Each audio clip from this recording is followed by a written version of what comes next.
All right, guys, I'm back in the shop. Did a little cleaning. When I left off last time, it was just before Christmas, and I uh, I just left it in a disaster. So we made it through Christmas, and I got a day at the shop here. It's New Year's Eve today, so figured I'd play in the shop until it's time to sit on the couch, eat snacks, have a nice dinner, and watch movies and TV again with the wifey. So kicked it off in the garage this morning and cleaned. So when I left off last time, it was like an epic disaster. Looked like a grenade went off. I did pick up a couple cool little toys here though. So I'm gonna put those together first. I got the Bauer, the cheapest of cheap, deep throat, I think, or what do they call it? 5-inch capacity, heavy duty, deep cut, not deep throat, Jesus. Deep cut bandsaw on sale, 90 bucks. That was a deal. Cheapest one I've seen. And then I scooped up the Hercules chop saw stand, I guess, for it. For what it is, it wasn't very cheap, but it weighs enough, so I think it's got some value to it. That's what this thing is. This is supposed to accept pretty much any deep cut portaband. So I'm gonna pop that together here. I've been wanting a bandsaw for a long time, and mainly a vertical bandsaw, and cannot find one that's within my reasonable thought process of what I'd like to spend. So the father-in-law's got on the other side of the wall there a 3-phase behemoth bandsaw, but we don't have 3-phase power coming in here. Granted, we could do a phase converter and all that crap, but I'm just going to put this together. It runs both as a vertical and a horizontal. So we'll see what that looks like. Some assembly required. Lots of trinkets. So we'll see.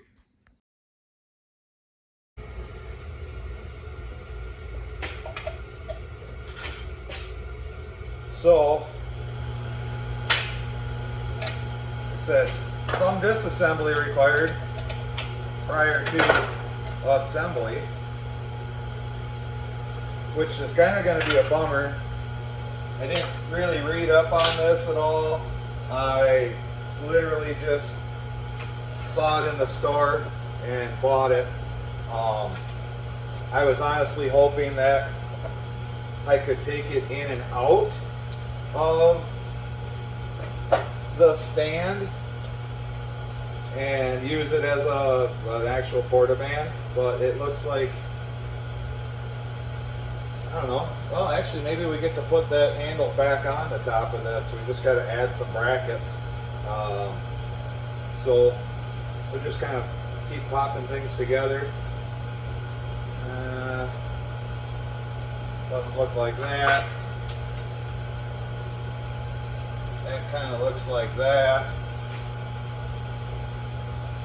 No, this is confusing slightly. Okay. This thing goes on, I think, like that. Yeah.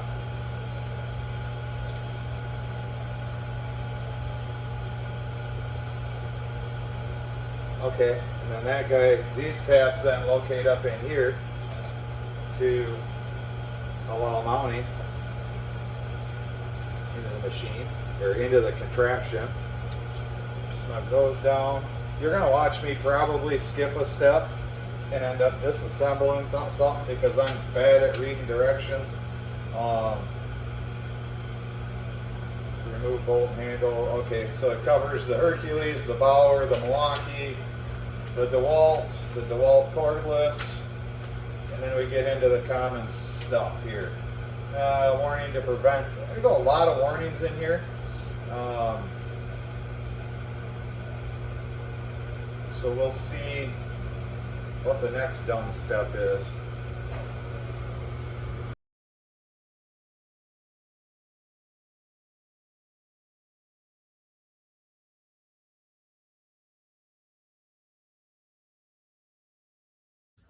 All right, so I skipped ahead a little bit.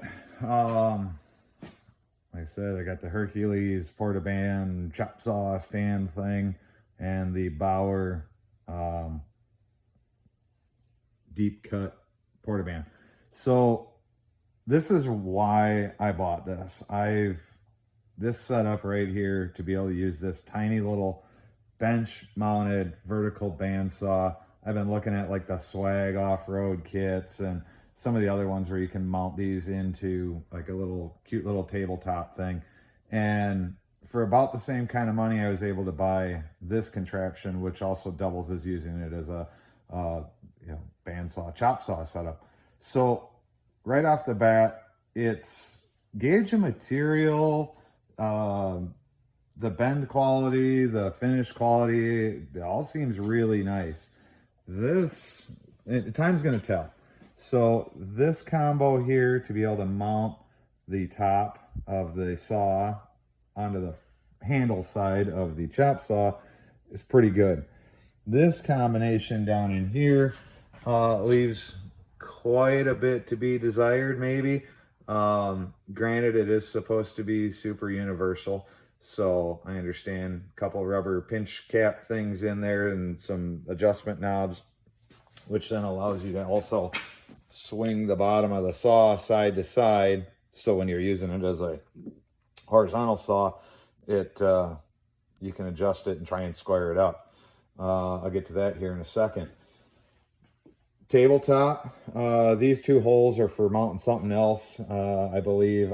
From what I read, but there is a bracket that I can bolt underneath it. Maybe it just stiffens this up, but that's decent gauge.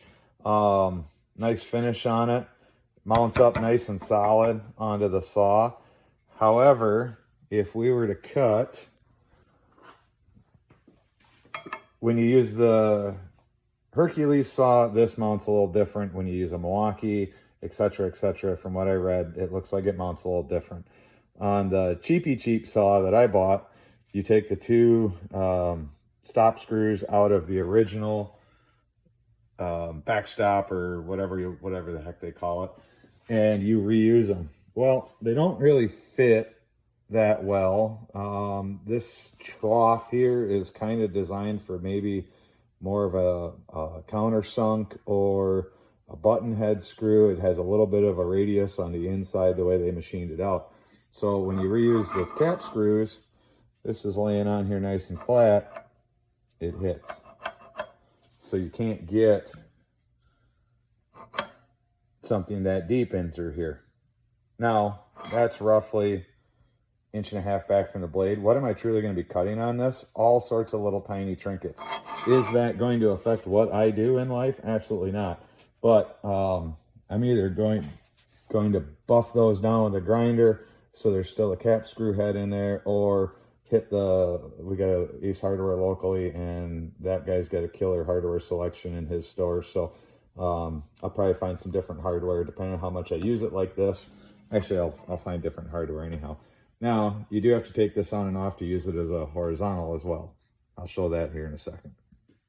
Okay, so I got this flipped back. I put the stop on it, took the table off.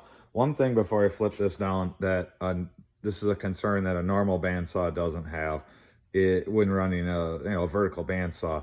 So these wheels are not shielded, and when you do something stupid and twist the material going through the saw here, you can jump I've done it with a portable or a portaband, just trying to cut through pipe. Something binds, the blade will jump off. Because you're feeding through here and that blade comes off the top wheel, the bottom wheel probably isn't going to get you, but if it comes off the top wheel, you would want to certainly probably have some gloves on. I mean, this isn't going to instantly saw through a finger because it's going to lose its momentum, but it could, cut, scratch, damage you. And so that's one thing of thought and concern. I don't know, if I was really worried about it. We'll see if I jump the blade off of this much when I'm using it as a horizontal saw, chop saw. But a guy could take and bend up a flat strap that would come across, maybe using like this plastic piece from that screw, bringing it over to this screw. That way it would at least capture the blade into a cavity here so it can't come out and grab you. If a blade broke, you know, they'll funnel out kind of violently on real bandsaws. You know, your big vertical, you know, industrial bandsaws, that blade, when that blade breaks, depending on where it breaks in the drive cycle, and you know, if it breaks right here, it just funnels it around the gear drive or the drive motor wheel, and then kind of spits it out here in the back. Usually it just falls apart. If it snaps on the exit of the drive wheel, though, depending on how much traction this drive wheel has, it can grab that blade and funnel it all the way around the top wheel as it's spitting it out the back or the bottom, depending on how things are captured. And that's when things can get a little violent with a bandsaw. This is so small that it's probably not that big of a concern. But like I say, I have jumped a couple blades with porta bands cutting through some stuff, because we all, you know, we use them like a sawzall, and you bend and flex until the blade jumps off. So this is where the other reason is why I bought this thing is pre-cut and tube. I'm gonna have this actually set up on the floor just like this, where I've been chopping tube up with a sawzall, and my hands are numb. I'm running through blades and it's just irritating. I'm not getting great cuts just because I'm free-handing them, and then I gotta clean everything up. But at the same time, I also do most of my end cuts have been notched, so it doesn't really matter what the cut quality is. You just got to get close, and then you're going to finish cut it with your notch. The balance on the gas shock, this is pretty slick. It just sits there. You stop there, it sits there. They've got this thing balanced like Johnny on the spot. So, and then for storage, you just flip this guy down, little chain, voila, chained up, tuck it under a bench somewhere, super small and compact. Exactly why I bought this. Table clamp. I haven't done much research as far as how folks are clamping things. They do have a slide track here.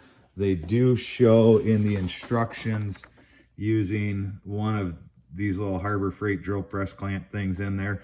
I'll probably have to buy one or two of those, and being the fact that I'm doing tubing, what I'm going to probably end up doing is cutting that top tip off and welding a piece of angle iron to it to make it a tube clamp.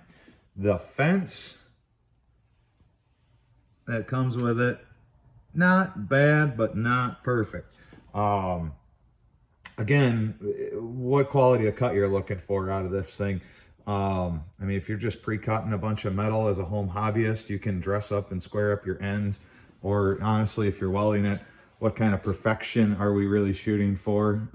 You're probably going to grind to fit anyhow, depending on, you know, what you're trying to create. Pre-marked spots in here for material. This is kind of cheesy, but it's got a cute little thing there. It's really quick to adjust. Say you wanted to make 45s, I'd have to get an angle finder on this and see how close like a 45 is to that. You know, maybe make a couple of cuts and see where that lands. Now, one thing, if you did do a 45, I don't think you're going to be able to do a 45 in a straight piece of material here. Reason being, let me get this.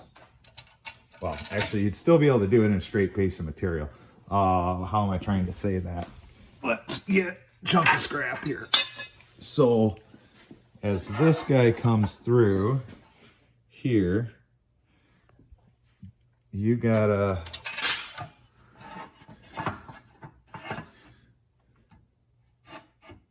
yeah. All right. So if I had a piece of metal longer than that sticking out, say the waist side of the saw, it's going to hit the back side of this porta band. Now, again, this is the cheap Bauer, a Hercules, a Milwaukee, DeWalt. Maybe this isn't an issue. It does look like I could slide the saw further back, depending on what I'm trying to cut. But what they did say in the instructions was when you bring it down, you want to clear the saw stop and the back edge of the table piece here. So maybe I'm actually slid back further. They wanted you to cheat it as far forward as possible. So cheat it back a little bit. There is more adjustment here in the tops. So I haven't cut anything with it yet. I did notice, let me plug it in. I've been a little bit leery to plug this thing in because I had a rough start to the morning, threw a cup of coffee all over my living room floor on the way out the door, and then dropped some stuff while trying to get in the shop here this morning. So I'm like using a little extra caution. The start stop switch, or kill switch, or whatever we want to call the on off switch, it's okay. It's got, I'm gonna fire it up here. You flip this guy down, flip that down.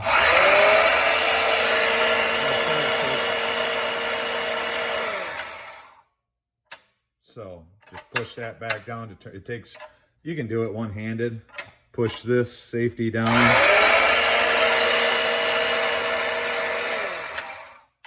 So that seems to be working pretty good. This side is assembled not per instructions. I don't know if I have the back of the saw too high. This in the instructions is supposed to be under this plate. It's a goofy shoulder bolt. This leaves a bit to be desired. I will probably play with this a little bit moving forward. I'm going to see how long it lasts though, but this needs a better piece of hardware here. It's garbage. Outside of that, that's the only thing I found disgusting with this saw. So again, I probably have something ever so slightly wrong in here as far as the elevation of it, but for quick throwing it together off the instructions until I find, till I start using it. But this needs a capture nut on it, I think. But otherwise it works very good. So that's my initial review of the Bauer chop saw or portaband and the Hercules bandsaw portaband stand. All right, thanks for watching that. And if you like what you see, like the video, if you like more videos in the 608 Fab shop, hit the subscribe button up there, down there, wherever it is. And check us out for more content coming through. Far from a video professional, but that's me, and that's that Bauer saw stand combo chop saw thing. So check it out. For the $120 I spent on the Hercules stand, I'm content with it. I can't beat a $90 portaband. So for the $210 I got invested in that, I can guarantee I'm going to get $200 worth of value out of it. And even if it starts to let me down a little bit in one way or another, as far as the way it works as a chop saw, as a horizontal band saw, I can always just throw that part away and use it to mount and run it as just a small vertical bandsaw that I can take on and off the bench. There's not a lot of floor space here, so I need portability, I need small storage items, and this just fit the bill. So thanks for watching. Do something cool.